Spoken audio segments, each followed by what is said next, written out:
तो अब हम लोग आते हैं अपने नेक्स्ट वीडियो में। इस वीडियो में आपको फंक्शन बताया जाएगा हार्ट का, कि हार्ट किस तरह से ब्लड को पंप करता है। हार्ट एक पंपिंग मशीन है जो ब्लड को पंप करने का काम करता है, फ्लो करवाता है। तो वो कैसे होता है, इस प्रोसेस को समझने के लिए मैंने एक इजी वे में एक स्ट्रक्चर तैयार किया है। इसमें ये आपका हार्ट हो गया, ये हार्ट है जिसमें 4 चैम्बर से 4 चैम्बर, उसी प्रकार से बायां अलिंद, बायां निलय, दायां अलिंद और दायां निलय, और ये विभाजक। यहाँ से 2 फुफ्फुसीय सिरा और फुफ्फुसीय धमनी, इधर से देखिए फुफ्फुसीय धमनी यहाँ से फेफड़े में जुड़ा है, इधर से फुफ्फुसीय सिरा फेफड़े में जा कर के जुड़ा है। ये रहा फुफ्फुसीय सिरा और ये हो गया फुफ्फुसीय धमनी, ये दोनों फुफ्फुस से जुड़ा है जो कि मैंने अभी बताया था।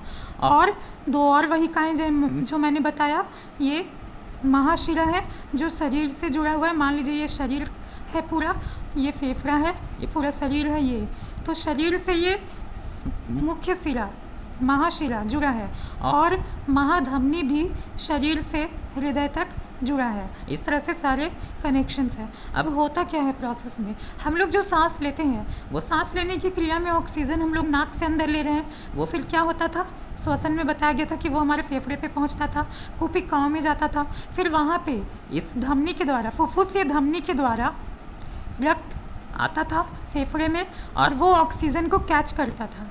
होता था कि नहीं, कुपिकाएँ ऑक्सीजन को रक्त में डाल देती थी और वो ऑक्सीजनित हो जाता था वो रक्त। तो वो ऑक्सीजनित रक्त फेफड़े के अंदर जब ऑक्सीजन लेकर के पड़ा हुआ है, तो उस रक्त को फिर क्या होगा, पहले स्टेप में फुफ्फुसीय सिरा के द्वारा ऑक्सीजनित रुधिर को बायां अलिंद में, हृदय के बाएं अलिंद में लाया जाएगा। वो ऑक्सीजन वाला रक्त बायां अलिंद में आया, बायां अलिंद से फिर इसे बाएं निलय में भेजा जाता है, यहाँ से यहाँ पे। फिर बाएं निलय में आने के बाद ये महाधमनी के द्वारा, जो धमनी का कार्य बताया गया, हृदय से ऑक्सीजन युक्त रुधिर को शरीर तक ले जाना, तो महाधमनी फिर इस ऑक्सीजन युक्त रुधिर को शरीर के भाग तक ये पहुंचा देती है और ये शरीर में चला जाता है। आधा प्रोसेस ये हो गया ऑक्सीजन वाले रुधिर का। ये रुधिर फिर ऑक्सीजन लेकर के शरीर में जाता है और हर कोशिका तक पहुंचता है और कोशिकाओं को वो ऑक्सीजन प्रदान करता है अपने कार्य के लिए। इसके बाद जो माइटोकॉन्ड्रिया में ऊर्जा का निर्माण हुआ था, और उसके साथ साथ कार्बन डाइऑक्साइड का जो निर्माण हुआ था श्वसन के दौरान, ये भी आपको बताया गया था।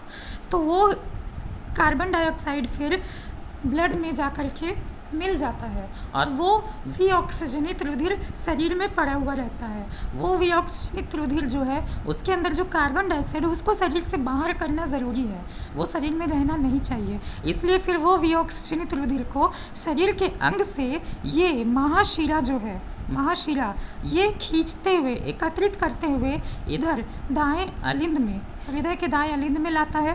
फिर दाएं अलिंद से दाएं निलय में प्रवेश होता है उसका, और यहाँ से फिर होते हुए फुफ्फुसीय धमनी के द्वारा, फुफ्फुस से जुड़ा हुआ जो धमनी है, उस धमनी के द्वारा फिर ये रक्त को, विऑक्सीजनित रक्त को फुफ्फुस फेफड़े में ले जाया जाता है। और यहाँ पे आने के बाद फिर वो उसी तरह से, याद कीजिए कल का परसों का प्रोसेस, उसमें कार्बन डाइऑक्साइड ले करके विऑक्सीजनित रुधिर जब आया, तो उसके कार्बन डाइऑक्साइड को कुपिकाएँ फिर क्या करती थी, एब्जॉर्ब करके खींचते हुए फिर ऐसे से और नाक से बाहर कार्बन डाइऑक्साइड को छोड़ दिया जाता था। तो ये प्रोसेस इस तरह से हृदय बीच में करवा रहा है। आप ये देखेंगे कि हृदय में 2 बार रक्त प्रवेश होता है। एक बार यहाँ पे फुफ्फुसीय सिरा के द्वारा ऑक्सीजनित रुधिर को इस बाएं अलिंद से बाएं निलय इस तरह से लाया जाता है, यहाँ एक बार इसका प्रवेश हुआ, फिर इसके बाद ये बॉडी में चला गया। इसके बाद फिर से विऑक्सीजनित रुधिर फिर दाएं अलिंद में आता है और दाएं निलय में आकर के फिर फेफड़े में जाता है। इस प्रकार एक ही साइकिल में 2 बार रक्त का यहाँ पे प्रवेश हो रहा है हृदय में, 2 बार सर्कुलेशन हो रहा है रक्त का हृदय के द्वारा, एक बार इधर एक बार इधर, और इसलिए इसको डबल सर्कुलेशन भी कहते हैं, दोहरा परिसंचरण।